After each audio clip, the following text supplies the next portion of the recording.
Beyond the wall of sleep. I have an exposition of sleep come upon me. Shakespeare. I have frequently wondered if the majority of mankind ever paused to reflect upon the occasionally titanic significance of dreams and of the obscure world to which they belong. Whilst the greater number of our nocturnal visions are perhaps no more than faint and fantastic reflections of our waking experiences, Freud to the contrary with his puerile symbolism, there are still a certain remainder whose immundane and ethereal character permits of no ordinary interpretation, and whose vaguely exciting and disquieting effect suggests possible minute glimpses into a sphere of mental existence no less important than physical life, yet separated from that life by an all but impassable barrier. From my experience, I cannot doubt but that man, when lost to terrestrial consciousness, is indeed sojourning in another and uncorporeal life of far different nature from the life we know, and of which only the slightest and most indistinct memories linger after waking. From those blurred and fragmentary memories we may infer much, yet prove little. We may guess that in dreams life, matter, and vitality, as the earth knows such things, are not necessarily constant, and that time and space do not exist as our waking selves comprehend them. Sometimes I believe that this less material life is our truer life, and that our vain presence on the terraqueous globe is itself the secondary or merely virtual phenomenon. It was from a youthful reverie filled with speculations of this sort that I arose one afternoon in the winter of 1900 to 1901, when to the state psychopathic institution in which I served as an intern was brought the man whose case has ever since haunted me so unceasingly. His name, as given on the records, was Joe Slater, or Slater, and his appearance was that of the typical denizen of the Catskill Mountain region, one of those strange, repellent scions of a primitive colonial peasant stock, whose isolation for nearly 3 centuries in the hilly fastnesses of a little-traveled countryside has caused them to sink to a kind of barbaric degeneracy rather than advance with their more fortunately placed brethren of the thickly settled districts. Among these odd folk, who correspond exactly to the decadent element of white trash in the South, law and morals are non-existent, and their general mental status is probably below that of any other section of the Native American people. Joe Slater, who came to the institution in the vigilant custody of 4 state policemen, and who was described as a highly dangerous character, certainly presented no evidence of his perilous disposition when first I beheld him. Though well above the middle stature and of somewhat brawny frame, he was given an absurd appearance of harmless stupidity by the pale, sleepy blueness of his small, watery eyes, the scantiness of his neglected and never-shaven growth of yellow beard, and the listless drooping of his heavy nether lip. His age was unknown, since among his kind, neither family records nor permanent family ties exist. But from the baldness of his head in front, and from the decayed condition of his teeth, the head surgeon wrote him down as a man of about 40. From the medical and court documents, we learned all that could be gathered of his case. This man, a vagabond, hunter, and trapper, had always been strange in the eyes of his primitive associates. He had habitually slept at night beyond the ordinary time, and upon waking would often talk of unknown things in a manner so bizarre as to inspire fear even in the hearts of an unimaginative populace. Not that his form of language was at all unusual, for he never spoke save in the debased patois of his environment. But the tone and tenor of his utterances were of such mysterious wildness that none might listen without apprehension. He himself was generally as terrified and baffled as his auditors, and within an hour after awakening would forget all that he had said, or at least all that had caused him to say what he did, relapsing into a bovine, half-amiable normality like that of the other hill-dwellers. As Slater grew older, it appeared, his matutinal aberrations had gradually increased in frequency and violence, till about a month before his arrival at the institution had occurred the shocking tragedy which caused his arrest by the authorities. One day near noon, after a profound sleep begun in a whiskey debauch at about 5 of the previous afternoon, the man had roused himself most suddenly, with ululations so horrible and unearthly that they brought several neighbors to his cabin, a filthy sty where he dwelt with a family as indescribable as himself. Rushing out into the snow, he had flung his arms aloft and commenced a series of leaps directly upward in the air, the while shouting his determination to reach some big cabin with brightness in the roof and walls and floor, and the loud, queer music far away. As two men of moderate size sought to restrain him, he had struggled with maniacal force and fury, screaming of his desire and need to find and kill a certain thing that shines and shakes and laughs.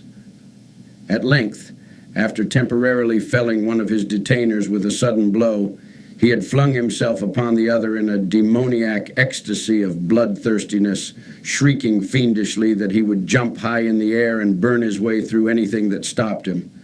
Family and neighbors had now fled in a panic, and when the more courageous of them returned, Slater was gone, leaving behind an unrecognizable pulp-like thing that had been a living man but an hour before. None of the mountaineers had dared to pursue him, and it is likely that they would have welcomed his death from the cold.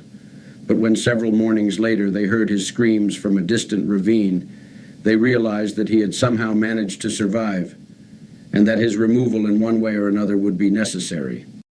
Then had followed an armed searching party, whose purpose, whatever it may have been originally, became that of a sheriff's posse after one of the seldom popular state troopers had by accident observed, then questioned, and finally joined the seekers. On the third day, Slater was found unconscious in the hollow of a tree and taken to the nearest jail, where alienists from Albany examined him as soon as his senses returned. To them he told a simple story. He had, he said, gone to sleep one afternoon about sundown after drinking much liquor. He had awaked to find himself standing bloody-handed in the snow before his cabin, the mangled corpse of his neighbor Peter Slater at his feet. Horrified, he had taken to the woods in a vague effort to escape from the scene of what must have been his crime. Beyond these things, he seemed to know nothing, nor could the expert questioning of his interrogators bring out a single additional fact. That night, Slater slept quietly, and the next morning he wakened with no singular feature, save a certain alteration of expression. Dr. Barnard, who had been watching the patient, thought he noticed in the pale blue eyes a certain gleam of peculiar quality, and in the flaccid lips an all but imperceptible tightening, as if of intelligent determination. But when questioned, Slater relapsed into the habitual vacancy of the mountaineer, and only reiterated what he had said on the preceding day. On the third morning occurred the first of the man's mental attacks. After some show of uneasiness in sleep, he burst forth into a frenzy so powerful that the combined efforts of 4 men were needed to bind him in a straitjacket. The alienists listened with keen attention to his words, since their curiosity had been aroused to a high pitch by the suggestive yet mostly conflicting and incoherent stories of his family and neighbors. Slater raved for upward of 15 minutes, babbling in his backwoods dialect of great edifices of light, oceans of space, strange music, and shadowy mountains and valleys. But most of all did he dwell upon some mysterious blazing entity that shook and laughed and mocked at him. This vast, vague personality seemed to have done him a terrible wrong, and to kill it in triumphant revenge was his paramount desire. In order to reach it, he said, he would soar through abysses of emptiness, burning every obstacle that stood in his way. Thus ran his discourse, until with the greatest suddenness he ceased. The fire of madness died from his eyes, and in dull wonder he looked at his questioners and asked why he was bound. Dr. Barnard unbuckled the leathern harness and did not restore it till night, when he succeeded in persuading Slater to don it of his own volition, for his own good. The man had now admitted that he sometimes talked queerly, though he knew not why. Within a week, 2 more attacks appeared, but from them the doctors learned little. On the source of Slater's visions they speculated at length, for since he could neither read nor write, and had apparently never heard a legend or fairy tale, his gorgeous imagery was quite inexplicable. That it could not come from any known myth or romance was made especially clear by the fact that the unfortunate lunatic expressed himself only in his own simple manner. He raved of things he did not understand and could not interpret, things which he claimed to have experienced, but which he could not have learned through any normal or connected narration. The alienists soon agreed that abnormal dreams were the foundation of the trouble, dreams whose vividness could for a time completely dominate the waking mind of this basically inferior man. With due formality, Slater was tried for murder, acquitted on the ground of insanity, and committed to the institution wherein I held so humble a post. I have said that I am a constant speculator concerning dream life, and from this you may judge of the eagerness with which I applied myself to the study of the new patient as soon as I had fully ascertained the facts of his case. He seemed to sense a certain friendliness in me, born no doubt of the interest I could not conceal, and the gentle manner in which I questioned him. Not that he ever recognized me during his attacks, when I hung breathlessly upon his chaotic but cosmic word pictures, but he knew me in his quiet hours, when he would sit by his barred window weaving baskets of straw and willow, and perhaps pining for the mountain freedom he could never enjoy again. His family never called to see him. Probably it had found another temporary head, after the manner of decadent mountain folk. By degrees, I commenced to feel an overwhelming wonder at the mad and fantastic conceptions of Joe Slater. The man himself was pitiably inferior in mentality and language alike, but his glowing, titanic visions, though described in a barbarous and disjointed jargon, were assuredly things which only a superior or even exceptional brain could conceive. How, I often asked myself, could the stolid imagination of a Catskill degenerate conjure up sights whose very possession argued a lurking spark of genius? How could any backwoods dullard have gained so much as an idea of those glittering realms of supernal radiance and space about which Slater ranted in his furious delirium? More and more I inclined to the belief that in the pitiful personality who cringed before me lay the disordered nucleus of something beyond my comprehension, something infinitely beyond the comprehension of my more experienced but less imaginative medical and scientific colleagues. And yet I could extract nothing definite from the man.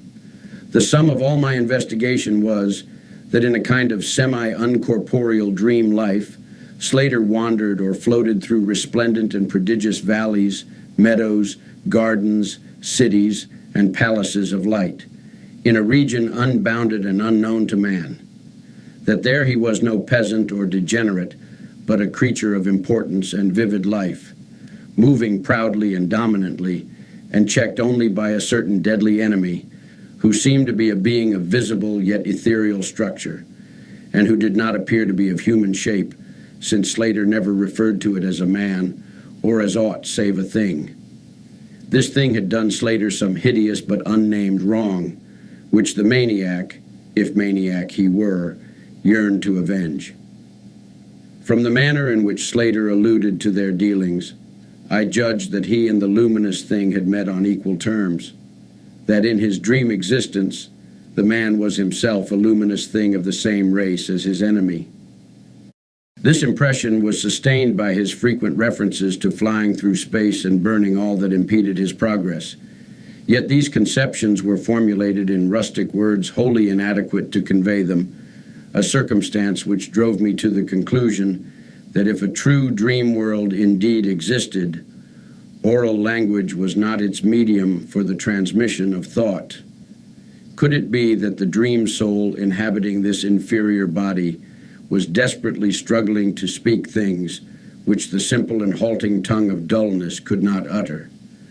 Could it be that I was face to face with intellectual emanations which would explain the mystery if I could but learn to discover and read them? I did not tell the older physicians of these things, for middle age is skeptical, cynical, and disinclined to accept new ideas. Besides, the head of the institution had but lately warned me in his paternal way that I was overworking, that my mind needed a rest. It had long been my belief that human thought consists basically of atomic or molecular motion, convertible into ether waves of radiant energy like heat, light, and electricity. This belief had early led me to contemplate the possibility of telepathy or mental communication by means of suitable apparatus, and I had in my college days prepared a set of transmitting and receiving instruments, somewhat similar to the cumbrous devices employed in wireless telegraphy at that crude pre-radio period. These I had tested with a fellow student, but achieving no result, had soon packed them away with other scientific odds and ends for possible future use. Now, in my intense desire to probe into the dream life of Joe Slater, I sought these instruments again and spent several days in repairing them for action. When they were complete once more, I missed no opportunity for their trial. At each outburst of Slater's violence, I would fit the transmitter to his forehead and the receiver to my own, constantly making delicate adjustments for various hypothetical wavelengths of intellectual energy. I had but little notion of how the thought impressions would, if successfully conveyed, arouse an intelligent response in my brain. But I felt certain that I could detect and interpret them. Accordingly, I continued my experiments, though informing no one of their nature. It was on the 21st of February 1901 that the thing finally occurred. As I look back across the years, I realize how unreal it seems, and sometimes half wonder if old Dr. Fenton was not right when he charged it all to my excited imagination. I recall that he listened with great kindness and patience when I told him, but afterward gave me a nerve powder and arranged for the half-year's vacation on which I departed the next week. That fateful night, I was wildly agitated and perturbed, for despite the excellent care he had received, Joe Slater was unmistakably dying. Perhaps it was his mountain freedom that he missed, or perhaps the turmoil in his brain had grown too acute for his rather sluggish physique. But at all events, the flame of vitality flickered low in the decadent body. He was drowsy near the end, and as darkness fell, he dropped off into a troubled sleep. I did not strap on the straitjacket as was customary when he slept, since I saw that he was too feeble to be dangerous, even if he woke in mental disorder once more before passing away. But I did place upon his head and mine the two ends of my cosmic radio, hoping against hope for a first and last message from the dream world in the brief time remaining. In the cell with us was one nurse, a mediocre fellow, who did not understand the purpose of the apparatus or think to inquire into my course. As the hours wore on, I saw his head droop awkwardly in sleep, but I did not disturb him. I myself, lulled by the rhythmical breathing of the healthy and the dying man, must have nodded a little later. The sound of weird lyric melody was what aroused me. Chords, vibrations, and harmonic ecstasies echoed passionately on every hand, while on my ravished sight burst the stupendous spectacle of ultimate beauty. Walls, columns, and architraves of living fire blazed effulgently around the spot where I seemed to float in air, extending upward to an infinitely high-vaulted dome of indescribable splendor. Blending with this display of palatial magnificence, or rather supplanting it at times in kaleidoscopic rotation, were glimpses of wide plains and graceful valleys, high mountains and inviting grottos, covered with every lovely attribute of scenery which my delighted eye could conceive of, yet formed wholly of some glowing ethereal plastic entity, which in consistency partook as much of spirit as of matter.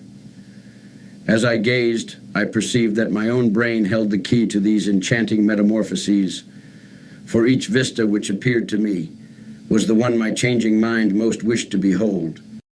Amidst this Elysian realm I dwelt not as a stranger, for each sight and sound was familiar to me, just as it had been for uncounted aeons of eternity before, and would be for like eternities to come.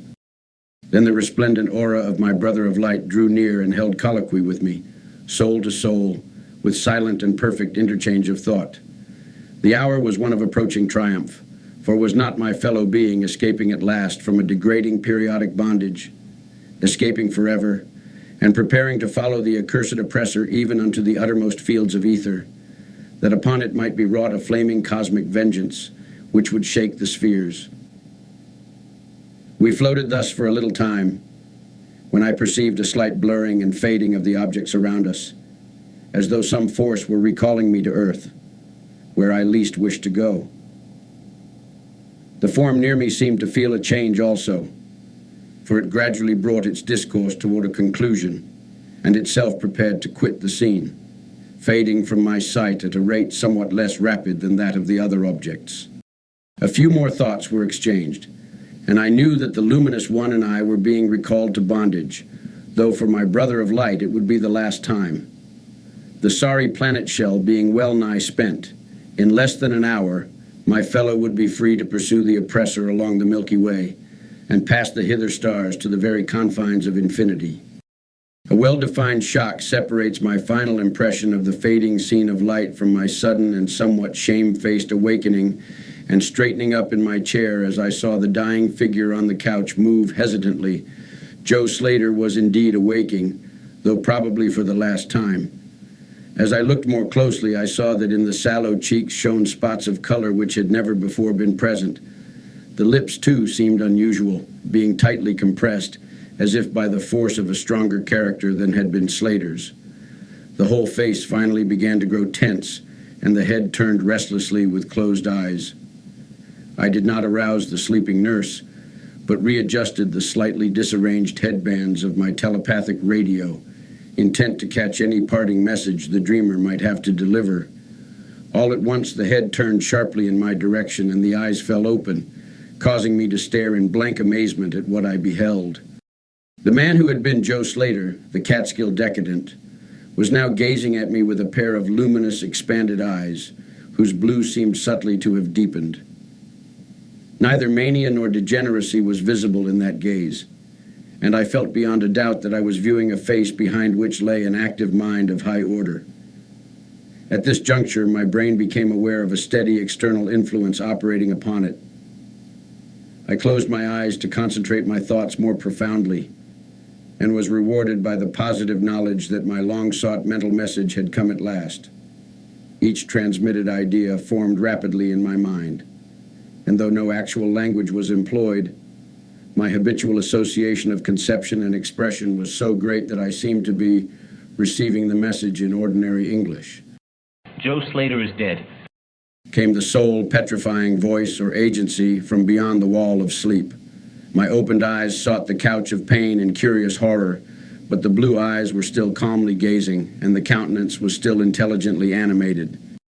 He is better dead, for he was unfit to bear the active intellect of cosmic entity. His gross body could not undergo the needed adjustments between ethereal life and planet life. He was too much of an animal, too little a man. Yet it is through his deficiency that you have come to discover me, for the cosmic and planet souls rightly should never meet. He has been my torment and diurnal prison for 42 of your terrestrial years. I am an entity like that which you yourself become in the freedom of dreamless sleep. I am your brother of light, and have floated with you in the effulgent valleys. It is not permitted me to tell your waking earth self of your real self, but we are all roamers of vast spaces and travelers in many ages. Next year I may be dwelling in the dark Egypt, which you call ancient, or in the cruel empire of Chanchan, which is to come 3,000 years hence. You and I have drifted to the worlds that reel about the red Arcturus, and dwelt in the bodies of the insect philosophers that crawl proudly over the fourth moon of Jupiter. How little does the earth self know of life and its extent? How little, indeed, ought it to know for its own tranquility? Of the oppressor I cannot speak. You on earth have unwittingly felt its distant presence, you who without knowing idly gave to its blinking beacon the name of Algol, the demon star. It is to meet and conquer the oppressor that I have vainly striven for aeons, held back by bodily encumbrances. Tonight I go as a nemesis, bearing just and blazingly cataclysmic vengeance. Watch me in the sky close by the demon star. I cannot speak longer, for the body of Joe Slater grows cold and rigid, and the coarse brains are ceasing to vibrate as I wish. You have been my friend in the cosmos. You have been my only friend on this planet, the only soul to sense and seek for me within the repellent form which lies on this couch. We shall meet again, perhaps in the shining mists of Orion's sword, perhaps on a bleak plateau in prehistoric Asia, perhaps in unremembered dreams tonight, perhaps in some other form an aeon hence, when the solar system shall have been swept away. At this point, the thought waves abruptly ceased, and the pale eyes of the dreamer, or can I say, dead man, commenced to glaze fishily. In a half-stupor, I crossed over to the couch and felt of his wrist, but found it cold, stiff, and pulseless. The sallow cheeks paled again, and the thick lips fell open, disclosing the repulsively rotten fangs of the degenerate Joe Slater. I shivered, pulled a blanket over the hideous face, and awakened the nurse. Then I left the cell and went silently to my room. I had an insistent and unaccountable craving for a sleep, whose dreams I should not remember. The climax. What plain tale of science can boast of such a rhetorical effect? I have merely set down certain things appealing to me as facts, allowing you to construe them as you will. As I have already admitted, my superior, old Dr. Fenton, denies the reality of everything I have related.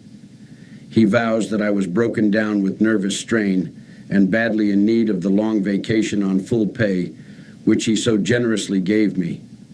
He assures me on his professional honor that Joe Slater was but a low-grade paranoiac, whose fantastic notions must have come from the crude hereditary folk tales which circulate in even the most decadent of communities.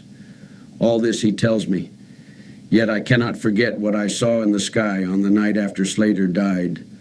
Lest you think me a biased witness, another's pen must add this final testimony, which may perhaps supply the climax you expect. I will quote the following account of the star Nova Persei verbatim from the pages of that eminent astronomical authority, Professor Garrett P. Service.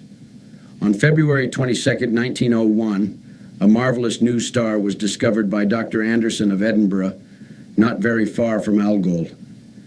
No star had been visible at that point before. Within 24 hours, the stranger had become so bright that it outshone Capella. In a week or two, it had visibly faded, and in the course of a few months, it was hardly discernible with the naked eye.